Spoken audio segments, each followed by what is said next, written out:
Welcome back to another episode of ROC Boys football. The fellas heading to the Big Ten as the Penn State Nittany Lions go on the road to play an Indiana Hoosiers team that, outside of that one win early in the season against Illinois, have really struggled in the conference. This is a Penn State team that is a damn good football team. I'm excited to talk about them and what we saw from them against Ohio State. Again, I think this team is good. The spread is only 14 points. I think Penn State might win by 3 touchdowns. This is going to be a good one. I'm excited to get into it. Before we do, though, again, I just want to say thank you guys for the support you guys have shown the channel. We love making these videos, and we love talking ball with you guys in the comment section. If you do like the content, consider subscribing to the channel. That supports the fellas a lot. We're almost at 2.3 thousand subscribers. That is thanks to you guys. The love really does mean a lot.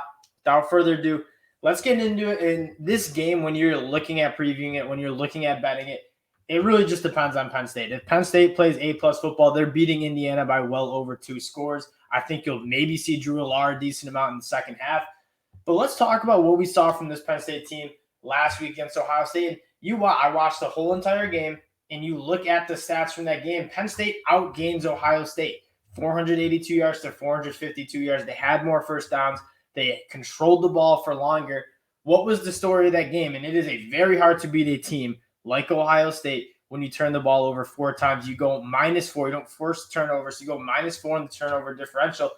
That's the story of the game. This was a very close game until the fourth quarter. It got a little out of hand. This is a Penn State team that got down early, 10-0, because of 2 early turnovers. The defense bowed their back. Penn State was able to crawl back into it. And if you don't have those turnovers, or you have half of those turnovers, Penn State is looking at probably winning this football game. And you have to be extremely happy with what you saw on the offensive side of the football, especially from Parker Washington. That was the biggest question mark you had about this Penn State team coming into the year, was who's going to replace Jahan Dotson. When Penn State wanted to hit explosive plays last year, it was to Jahan Dotson. Parker Washington had a little slow start to this year, but the last couple of games, he's really come on. And last week was kind of his breakout game. 11 catches, 179 yards, and a touchdown. He's built kind of like a running back, kind of short, stockier guy who is very good after the catch, but very good going up for the ball as well. Very good ball skills for someone who's not that big of a guy. He's very physical at the catch point. And again, creates separation, running after the catch.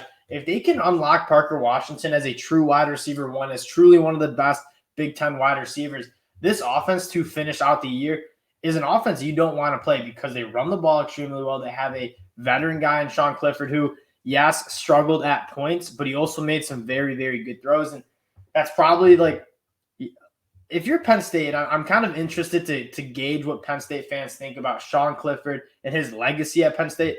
I personally think he's been a very good quarterback for Penn State. And like the C.J. Strouds, they don't grow on trees. I think Sean Clifford's given Penn State a couple of very good years. But if you're a Penn State fan, you're ready to kind of unlock Drew Allar the next couple of years, because you look at it, and this kind of gets into the discussion about James Franklin. What's his legacy? What's his standing at Penn State? Yeah, a couple of underperforming years, but he continues to bring in very good talent. And you look at the talent that's in the pipeline on both sides of the football, especially on this offense. You have to be really excited for the future. You have one of the best running backs in the country in Singleton and Kaytron Allen. Drew Allar coming back. You have some talent at that wide receiver spot.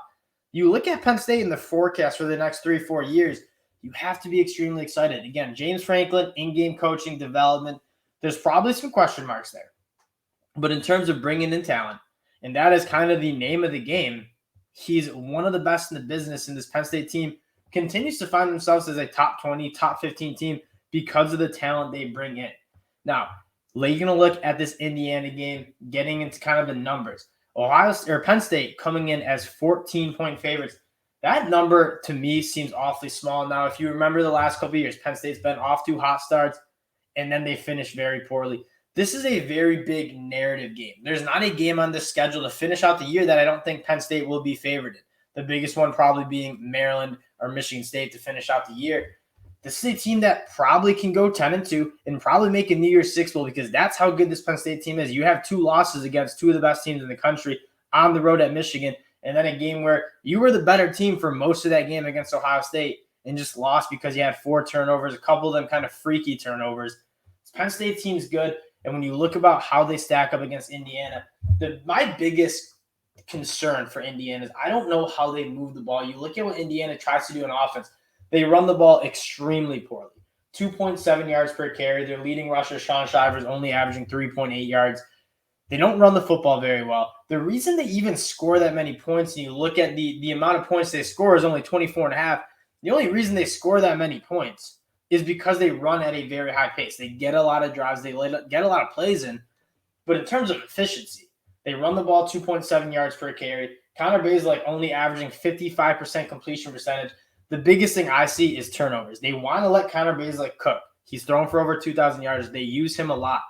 I don't see how Penn State is giving up many receiving yards to this Indiana team that kind of lacks some studs at the wide receiver position. Outside of Cam Camper, there's not many guys we are looking at and saying, oh, yeah, he's a stud. And I don't even know, like, Joey Porter Jr., Kalen King, I think, can handle Cam Camper. I don't see how Indiana moves the ball that consistently against this Penn State team. And you look at the turnovers. Connor Bazelak has 9 turnovers on the year. This team is averaging almost 2 turnovers per game on the offense side of the football. They're going up against a Penn State team that has a bunch of ball hawks. They're averaging almost 2 forced turnovers per game. You look at the back end, guys like Joey Porter Jr., guys like Kalen King, Jair Brown, they get their hands on a lot of footballs, and they intercept a lot of footballs. And you're looking for them to do that. Now, what I want to see, and what Michigan was able to do against Indiana, especially in the second half, was get after the quarterback. Something they did okay against Ohio State, but they have the guys to do it, like Curtis Jacobs, Abdul Carter, P.J. Mustafer. They have a lot of guys, Chop Robinson, the transfer from Maryland. They have some guys that I think can get after the passer. You haven't really seen them really unlock that yet. Their leading sacker on the season, I believe, is Abdul Carter with 2.5. They don't necessarily create those havoc plays. And when you look at what Connor Bazelak struggles with, he struggles under pressure. And when he gets hot, he throws that ball up. And when the balls are in the air, I'm trusting a guy like Joey Porter Jr. I'm trusting a guy like Jair Brown to come down with those interceptions. Again, this Penn State team likes to bring pressure. They like to bring pressure in a lot of different ways. And I don't know how this Indiana team is going to deal with it. This Penn State team is very, very good against the run outside of that Michigan game. They're very good against the pass. It's a very complete defense. And although Manny Diaz probably not not a great head coach, kind of a fail at Miami, he's a very good defensive coordinator. I think he's a very good defensive coordinator for the personnel that Penn State has. They have guys that they are allowed to put Joey Porter, Kalen King on islands because that's how good they are. And then they're going to bring heat. They're going to bring a lot of pressure, and that really allows teams to – that's why you see them forcing almost 2 turnovers per game. They create a lot of havoc plays. The ball's in the air, and those DBs are going to go – I mean, the amount of passes defended that this team has, you look at Joey Porter Jr. has 11. Kalen King has 9.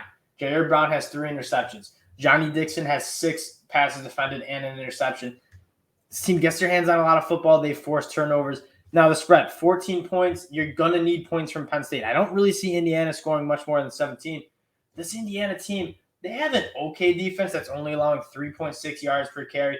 But I think Sean Clifford and kind of the newly found explosive plays from guys like Parker Washington, from guys like Nick Singleton, Katron Allen, I think they're going to be able to get it done, score upwards of the 30s. I don't think Indiana is going to be able to move the ball much. You see some short fields from Penn State.